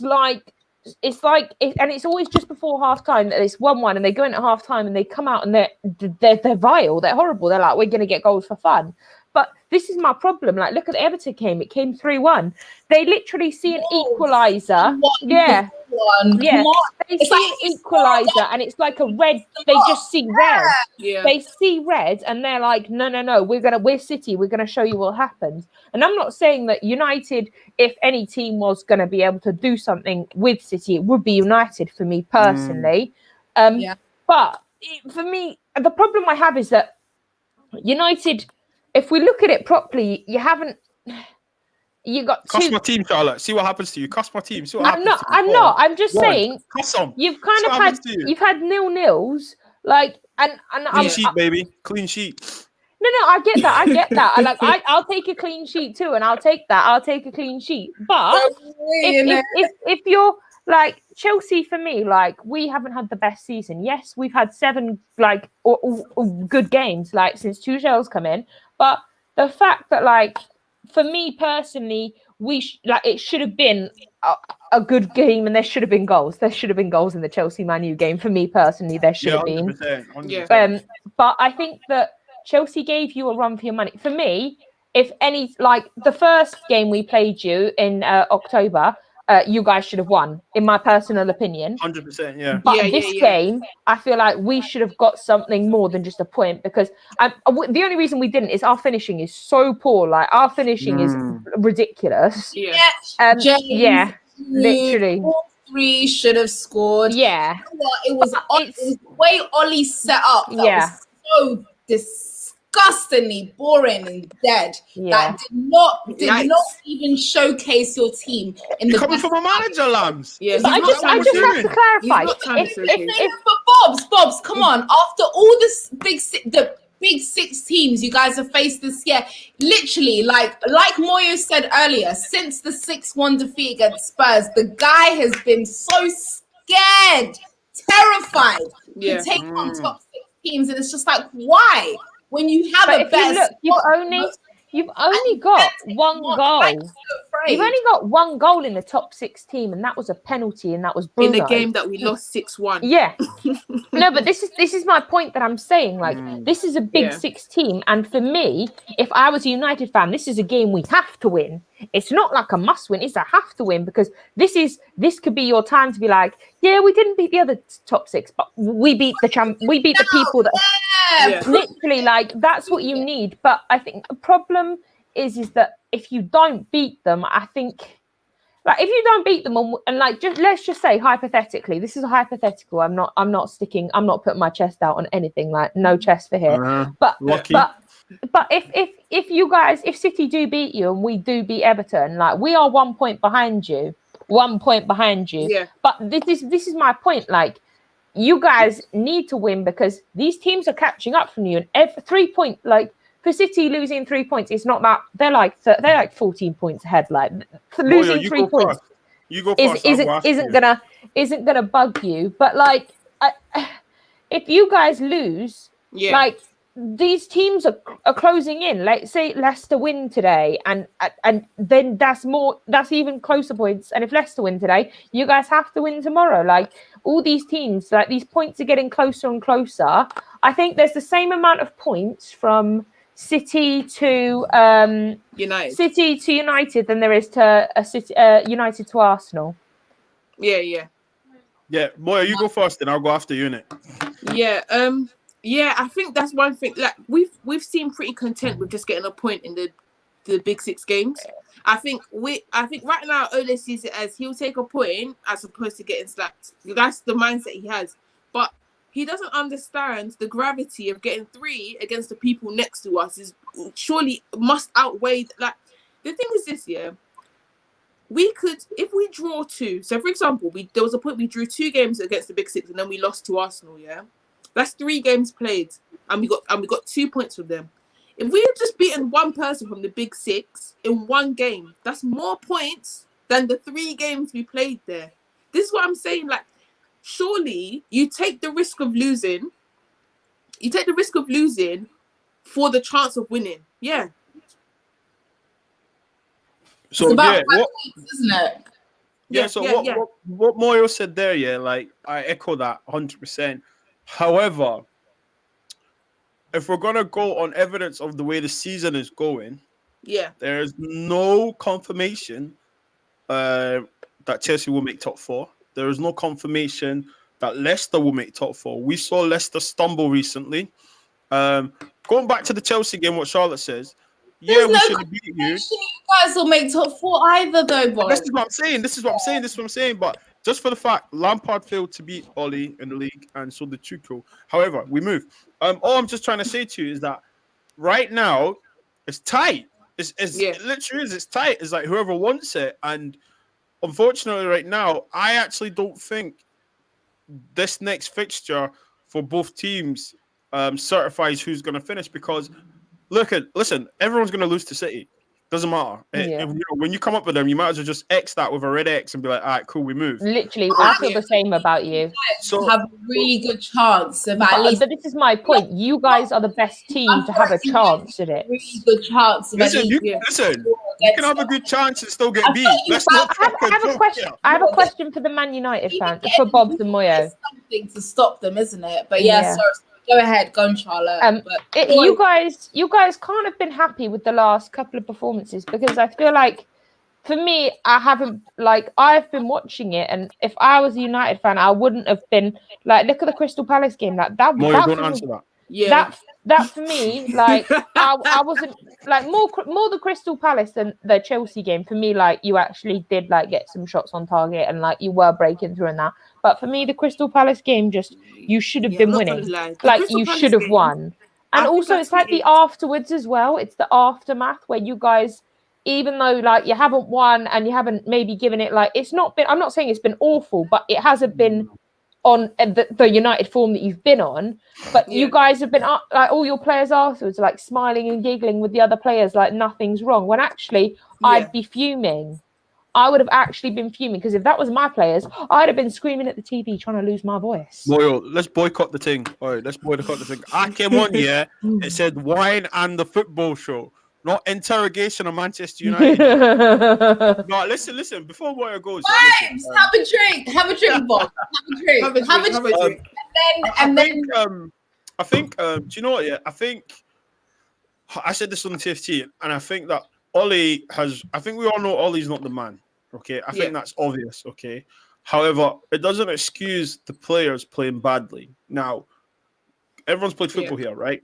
We know you'll be in the changing room. You get told the tactic. The manager's not going to hold your hand when you cross the white line. Like, do you know what I'm saying? It's not Ollie's fault that some of these players can't pass forward. It's not Ollie's fault Can't that pass some of at these all, players by the way. can't pass at all. Yeah, I was just about to say that. Can't pass at all. Now, we all know that you can lead the horse to the water and stuff, blah, blah. But listen, my thing is that, like, yes, there's coaching and stuff. However, people say there's not systems and stuff. But do you know what? Yeah? If you're a competent footballer and you cannot pass 5-10 yards to your teammate, something is wrong there with the individual. And regarding to being worried against Palace, do you know what? I think as a Man United fan, we say we are Man United. And it kills me to say this, but we are living off a name now, not an actual brand of football. Don't get me wrong, Fergie didn't. Remember, some of these fans forget that Fergie played 4-4-2. So let's not, you know what I mean? Let's not crack a joke here. But unfortunately, going forward, what's obviously digressed us is Man City have came up. Chelsea have won a few trophies. Liverpool have won, and like it's our biggest rivals that have been successful when we haven't. And that's the main thing, because Fergie used to play rubbish and still win games and draw games, but we didn't do anything because we were the only good team around. Now it's like if you lose a game in the space of 3-4 weeks, you can be bottom of the top 10. Do you know what I mean? Yeah, and you can easily drop 6 places. Yeah, exactly. Easily. That's it. And for me right now, it's tough being a Man United fan because you're frustrated. And like Martial, for example, and I treat Martial like I treat Man United. I know you can play so much better, but you're not. So I have to cuss you the same way I'll praise you if you play well. But yeah, I mean, can we segue to another team? Is that okay? I mean, is that part of the agenda today? Yeah, we can talk about this. We can talk about this and the fact that Bayern Munich have absolutely railroaded Dortmund. Yeah, that's what I was. Yeah, to be fair, but just before I logged onto this, I could see 2-0 Dortmund on my phone. Yeah, and then I was seeing 2-0 Dortmund. Looked again. Obviously, I got the update. It was 2-2, and it was 80th minute. So I was like, 80th minute. Surely at this point, Dortmund just seal up the defense, regardless. So let's just look. We've already thrown away the 2-0 lead. Yeah, this is not about let's go for glory here. This is about it's about getting a point. Yeah, let's get a point. Let's not go overboard because their record. They know that Bayern have players that can sucker punch you. You know that already. So in this instance, you're 2-0 up. All right, you're back to 2-2. It's 80th minute. Relax now. Calm down and concentrate. That's what it's down to. So to concede 2 more goals in the last 5 minutes of the match is ridiculous. But listen, it's the Borussia Dortmund. Listen. Yeah, do you know what? For me, Dortmund haven't. Said, I feel like the smart people in this opinion have completely bottled it. It's embarrassing. You're supposed to be the smarter people. You're supposed to know what to do in a situation like this. And the fact that literally, as Moyo said, they've just completely bottled it and came off. Exactly. Haaland's coming off wouldn't have helped. I agree with her, and she's got a point. She's 100% got a point. You've got to question this. You have to question this. Yes. The thing about Bayern, do you know? I was in the group chat with Amanda, and I was just like, to one of my friends that lives in Germany, and he was just like, "You're fatter," like 2-0 down, and we came back 2-2, and he told me, he's like, "Yeah, we're gonna beat them. We're gonna watch." I was like, "What?" He's like, "Trust me, like thunder strike them." But the thing about Dortmund and Bayern Munich, yeah, the thing about Bayern Munich is that like they've got winners, and it's a mentality where like the audacity for Dortmund to go 2-0 up and you didn't kill this game. Okay, cool, no problem. Watch what will happen. You need to remember, this all happened in the first half. Like 2-0 down, 2-2. Did you not think that? But imagine Hansi Flick was going to be like, right, okay, you guys have had your fun now. Go and win the game. Boom, 4-2. The funny thing is, do you know what's going to be talked about now? It's how Bayern came back, not how Dortmund went early. Yeah. Do you get me? So yeah, man, it's peak, for them. I think also like when it's 2-2 for me, like if Bayern were coming out attacking in the second half, for me, I would have defended like crazy and taken the points. Yeah. Because Bayern are a good team, and I don't think some of the changes were right. I think I would have been making really, really like all the defensive changes. I would have made sure that I was defending, because you know what Bayern are capable of. You know what they're capable of. The only problem with the whole defensive changes is because I get what you're saying as well. But I've seen the problem is, you see, sometimes when the opposition team starts doing defensive changes, it starts egging on Bayern, because they know at that point you are not unattacking. So that's their moment to be like, we can now commit players forward. At that point, they'll be telling their fullbacks to go high, go wide. Let's cause these people a problem. Just stay up. Because as soon as because that was something that's that Lambs kept doing as well.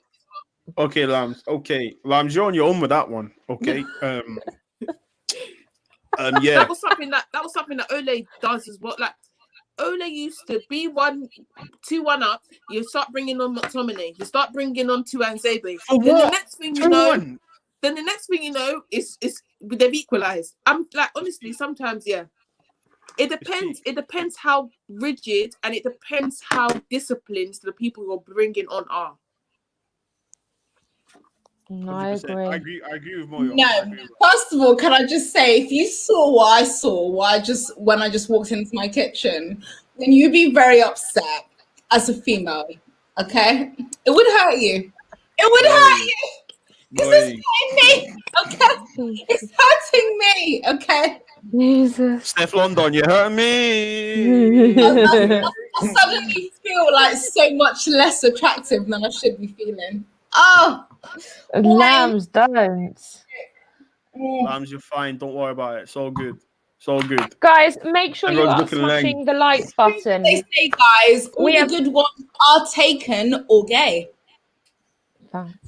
Guys, make sure you smash the like button on Lambs' comments. Smash it if you feel sorry for Lambs. Smash it if you think Lambs is saying what's saying is true. Smash it either way. Yeah. Funny. I thought being bisexual would mean I'd get the best of both worlds, but apparently I get the best of no worlds. So yeah. Literally. Oh, preach. Boy. Girl, should I say? Guys,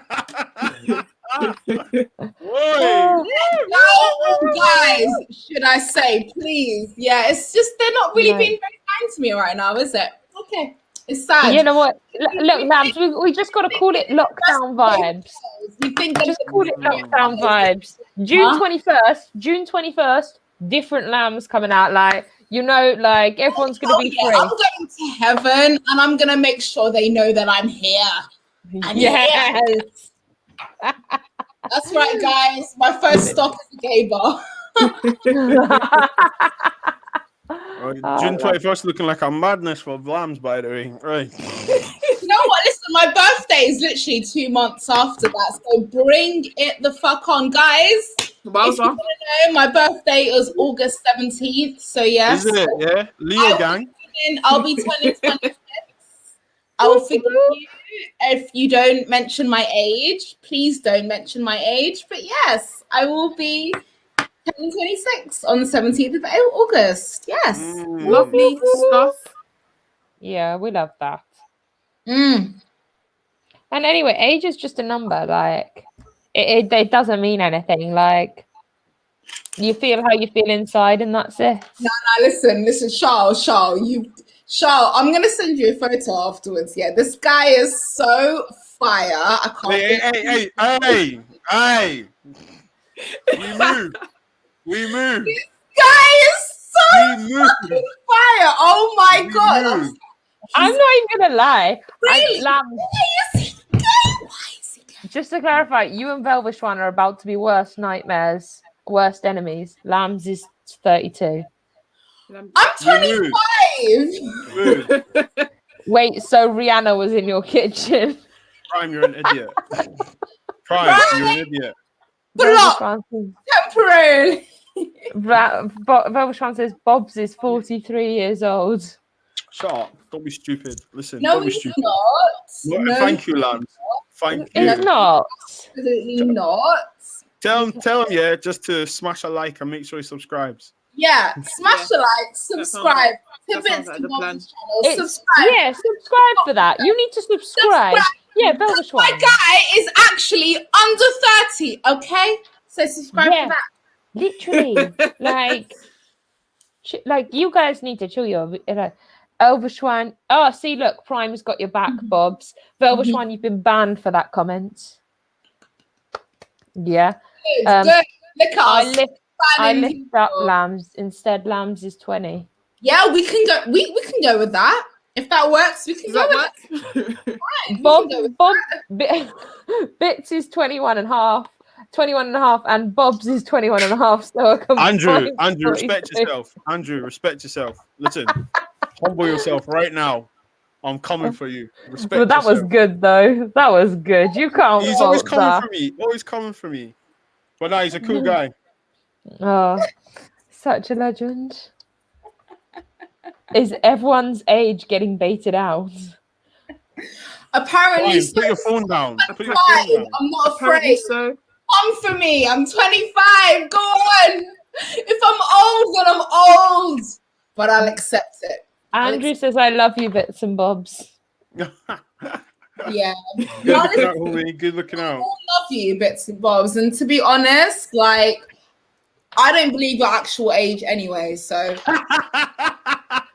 you know, Yeah, them Bob's ones, is lying about his age. I'm guys, younger. black don't crack. It don't. Exactly. Right. Exactly. When me Exactly. and Bits and Bobs are in our 40s, we'll still be looking like we're 35. Thank you very much. Yes. Just to clarify something, I'm telling you now. I swear, Bob's lies about his age. Like, I swear he's younger. Listen, everyone thinks I look younger, which is good. You know what I mean? Boys, good looks, baby, soft skin. I look after myself. Black don't crack. Do you know what I'm saying? So yeah. Always thought you were in your mid-20s. Always. Who says I'm not? Who says I'm not? Well, I know your actual age. Hold on. Can I just clarify? It's actually not even that off the mid-20s. So I wasn't that far off, to be fair. So I've got a point. He's got a point. So yeah. Facts. Anyway, enough about ages. Next, we're gonna start looking for government names. Come on, man. Yeah, no, Move. listen, people asking how Moyo is. Let's move on. Let's move on. We're Yeah, gonna Moyo, start how talking far? about your age, How Charles. old Let's am I? Boy, how far? Let's just move on. I'm 23. damn. Okay, On what day? On what day? I turned 23 in December. okay. Moyo, What's the date? Sorry? DM me. Oh, Do you wanna December DM me your skincare 20. routine, No. man? Are you serious? Yeah. Calm. Again, do you want to DM me your skincare routine, please? Literally, like, and that, I'm gonna need all these skincare This is just the routines. wash face and slap some cream on. Alright, segue. Come I on. need specific products too, okay? I'll answer more. I'm gonna need like the amount of grams, how many squirts, like how much. Is it 50p pence? Is it a 2 pence? How many drops in it? All of that. Like, do you rub like in the clockwise or anti-clockwise? Anti-clockwise. Just to let you know, guys, some of us use Dr. Murad and Elemis up in here. That's what I'm saying. If you know, you I know. can't believe you know what I can't believe you know what Murad is. Like I'm Oh, listen, oi. When you can you have you got a Boots? Is it Boots? yeah. Yeah, Boots. Online, Dr. Murad, trust me. Sort yourself out. Tell them Bits and Bobs sent you. Like that's funny. Look, Dr. Murad, trust me. Dr. Murad LMS. If you know, you know. 100%. Get Dr. Murad to send Bob's a fucking promotion Freebie. code, yeah? Man's out here promoting his products for no P. Nah, bro. Literally, get him as an influencer. Influencer Bobs. Code so you can profit. Thank you. Influencer Bobs on the making. Thank you very much. Exactly. Also, if you know Boohoo Man, you know what I mean, get me a sponsor or something. Just shout out. Yeah, like guys, if Boohoo Man's watching this or if something gets clipped, let me tell you now, Bits and Bobs is your man for this. Like, he's even got a catchphrase. Like, he could be in the Boohoo advert, like Boohoo Man, like, yeah, so it's your boy Bits and Bobs. I'm here wearing Boohoo Man, you know, like, catchphrase. yeah. Yeah, the catchphrase is very Yeah, catchy. check the catchphrase in as well. Like, how can they say no? Like, Exactly. Hey, I've got a question from Moyo. Is that okay? yes. Madame. What's going on? What's going on? What's going on? Moya's so scared. No, What's don't going worry. on? She knows what I'm talking about. Don't worry. I'll catch her later, but she knows what I'm talking about. Oh, The way I came on and she saw, she's like, I was like, It's fine though. Oh, Don't worry. God. I'll catch you later. Don't worry. No Allah. It's all good. Don't worry, guys. Nothing crazy happens. It's nothing deep, but she knows. she knows. She knows. For like a second, she was like, "What?" I saw her face when Bob's came on, and I was like, oh my god, what's happened? Do you know Like, what it is? what's Do you know what it done? is, yeah? Do you know what, it's shamefully I'm gonna I don't want to talk about my football podcast, but so sorry, Charlotte. But obviously you lot know I'm the host of TFT, right? Or for the United show. Of And, course, No, guys, if you don't watch the United show, if you do not watch the United show, you are not living your best life. Let me tell you now, you are not obviously, living your best life. I heard Sister Anita in it, and I spoke to Anita, and I was like, "Yo, I want diversity." I was like, "Gold diggers wise, who's the Man United people?" So I reached out, and I got back to him. So it's not that he reached out and I ignored him. Oh my god! Just to clarify, yeah, how long did it take for you to get back to him? No, she was swift. On She the was day, swift. Swift. Oh, She was swift swift. as it is. But what she told me is that the way she was so busy. Yeah, That, and wait. Go and look at the message again. I even said, shout me. I even said, yeah, I think the last thing I even said was, shout me again in March. Shout me again in March. Are we in March now? I think we are. Oh my god. Is that what you're doing? Is that Oh, what you're doing? we are in March. Okay, what are you doing on Friday?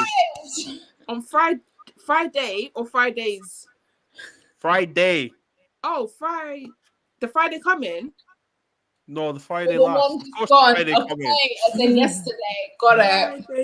Friday coming should be fine. Listen, we're not doing this on Charlotte's. I'll message you, don't worry. We won't do this on Charlotte's channel. Well, Yeah, I mean, all we know is that this is happening. It's a collaboration in the making. It's obviously like This collaboration is happening, and all we but you know know, like- is that me and Charles helped confirm it. So we're Yeah, all for Yeah, that. we was part of this. We was part of this. You know, that's all that counts. We was there when it happened.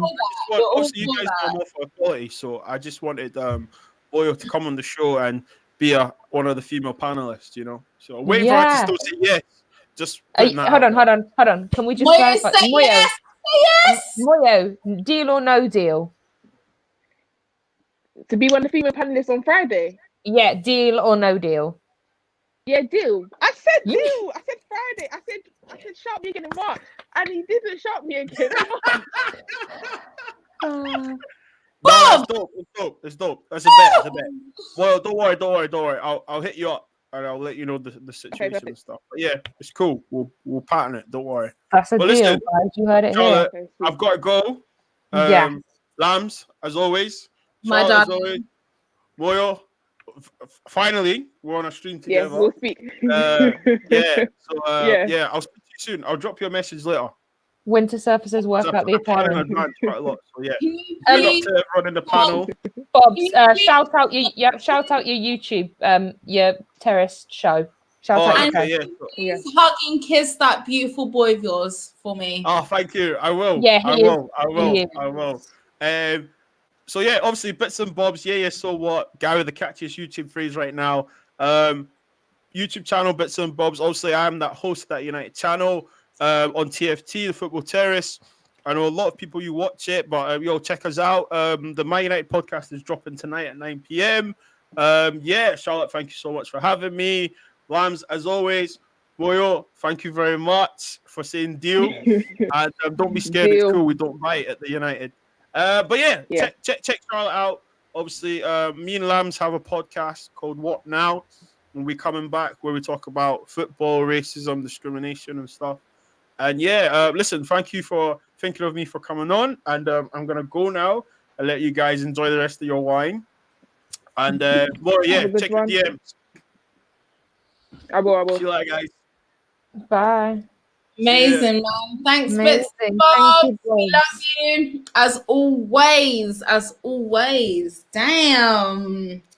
Look at you. Boy, you're about to feature in one of Bits and Bobs. TFT. Yes. Damn. Yes. Yes, Mario. Cheers to that. Times 10.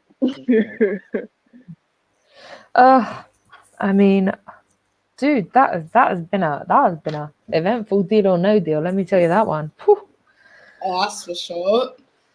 You know what's so funny? I've actually loved Moye, and I've always wanted Moye to be involved in these shows and these podcasts. Yeah, from our I think our Midnight Vibe show when I think Midnight Moye Vibes. was on. Yeah, Moye was on as a guest, and there was so much controversy, and I was like, Moye, you're sick. I need to have you on. Like, girl, I love your controversial opinion.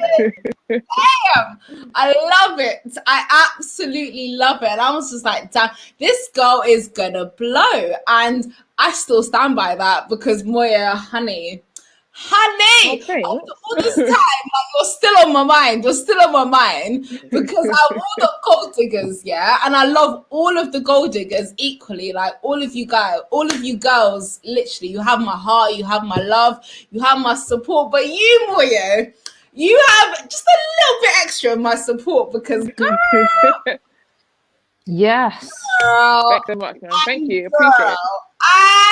And girl, because Amen. listen, I don't know a Manchester United fan who's been so passionate, willful, outspoken as you have been, and fair play because they needed that and you came through with that. So, honey, like, Yeah.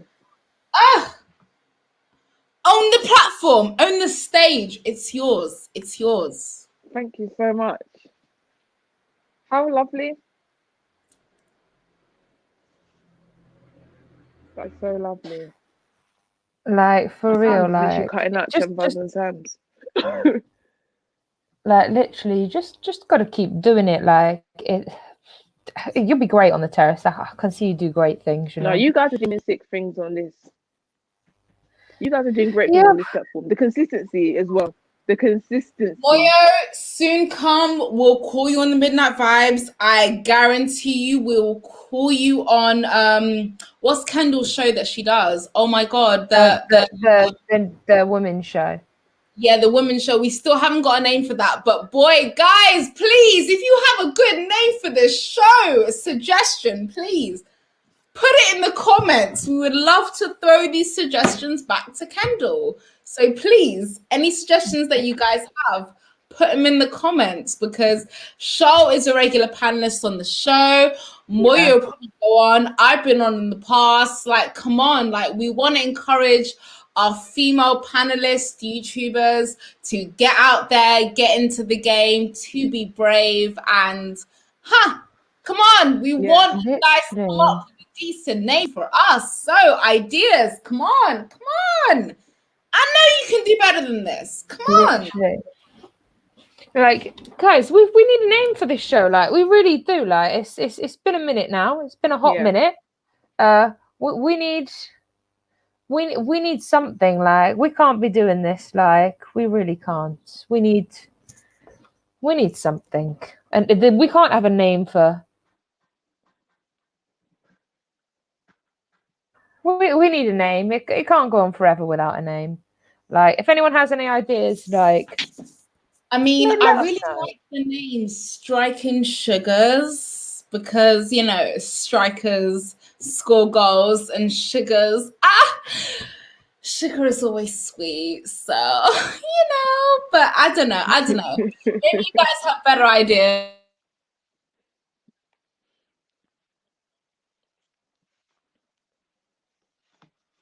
What do you guys say? I like that. To be fair, like, I think that's a Yeah, I like that. that's a fair point. So, what do you think, Moya? What's going to be? I want your predictions for the for the Manchester Derby and the Everton Chelsea game. Hit me with them. You guys don't really concede. I think you've maybe conceded one goal since Tuchel's been there. I think that. I think it would be. I wouldn't be surprised if it's 2-1 Chelsea. I think Everton may score, but I think I can see Chelsea definitely winning that game. To be honest, I can't see it being a draw. I think Everton sometimes can be shaky at the back, not always, but they do have the ability to leak goals. And I think you guys have got the attackers to force their hand on mistakes. So yeah, I think you guys will win the match. Maybe 2-1 or 1-0. So if it's not 2-1, it'll be 1-0. I think we can score against them. I really do think we can score. Yeah, for sure. Whether we win, again, that's a Don Carlo debate. Again, it depends on how well the defense kind of responds to that. But I think if we do win, it'll be a narrow win. It'll be a 1-goal win deficit. It won't be any more than that, I don't think. I think we'll probably win by 1-0, 2-1. Like that. I kind of agree with Moya. I feel like Tuchel will kind of know what to do, how to address the situation, the sensitivity of it. So I think we either win 1-0 or 2-1. I think it's going to be very close no matter what. It's not going to be an easy game for us, that's for sure. Yeah. What do you think, Charlotte? You know, I think the City game is going to be really interesting for me. Yeah. I don't know. It's going to be interesting to see how United turn up, because I feel like they are one of the only teams, like the team that is more likely to challenge like City. That like you guys, United are actually probably one of the only teams that can challenge them. Like, and I think that you guys need to just show that, like, actually come out and like definitely like out the ball, and just defend. Like, once you've got that goal, defend, because you know that City are going to come at you. I think it could be. I think City are going to win. Like, I don't want to be horrible, but I think if you come out well and defend well, I think it'll be a 2-1 to City. I can't even see us scoring, to be honest. Yeah. But I think the Chelsea Everton game is going to be a little bit harder because they can't. If Everton turn up, we're in trouble. I think that we've got a problem, and I think, I don't know. We have to worry about that. Like, I think we really have to worry about the fact that we've got Dominic Calvert-Lewin, who, when he gets in the box, he's like a kangaroo or a dolphin. Like, the height he gets is ridiculous. He's like a goal poacher. Like, his determination is to get goals, and if he gets goals, then he gets goals, and it doesn't matter what the fuck happens afterwards and the circumstances of those goals. As long as we get them, that's all that kind of matters. And again, I feel like that's a bit of an issue. Yeah, do you know what? I think that is an issue for us. I think you've got Calvert-Lewin, you've got Richarlison as well, who can strike from inside the box and outside the box. Yeah. And we have to keep an eye on him too. But for me, they are going to counter us because we do have Hudson-Odoi. If Hudson-Odoi is playing, our midfield solid, like our defense is pretty solid too. Like I think that's kind of how we're going. And I think we need to counteract that. And I think we just need to attack and defend like we have been. But for me, I think 2-1 to Chelsea is what I think. But yeah, that's what I think. Guys, we have been going for an hour and 45 minutes. We are going to wrap it up there. Moyo, where can people find you? Tell them everything. First of all, thanks for having me. This has been great. Really nice chat. First place you can find me, so the app that's on the screen is my app for basically everything. And then, Gold Diggers. So you can follow Gold Diggers on Instagram, which is Gold Diggers UK. And then on Twitter, the account is Gold Diggers. Let me just confirm that. 1 second, because sometimes when there's extra underscores. So on Twitter it's Gold Diggers UK, and on Instagram it's Gold Diggers UK _. And then you can follow me on the app that's on the screen. Lambs, where can people find you? Oh my God. Again, love Gold Diggers. Definitely follow them on Instagram, follow them on Twitter, follow them on whatever social media platform you are on. Follow them. Again, content that you do not want to miss and you want to be the first part of. By the way, Moyo, Anita, everybody else, again, I'm still waiting for my invite. I really want to be on the Gold Diggers. Oh, 100%.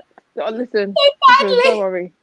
Like, honestly, I've been supporting you guys from literally almost day one. Like, almost day one. Like, I wasn't there when you guys were like coming up, but when I thought you guys were coming up, I was there and I was supporting, and I've always been a supporter since. And I love what you guys do. I love the message that you promote. I love the female domination. Again, females speaking on football opinions. Guys, please subscribe, like, share the streams. You don't want to miss this stuff. Trust me.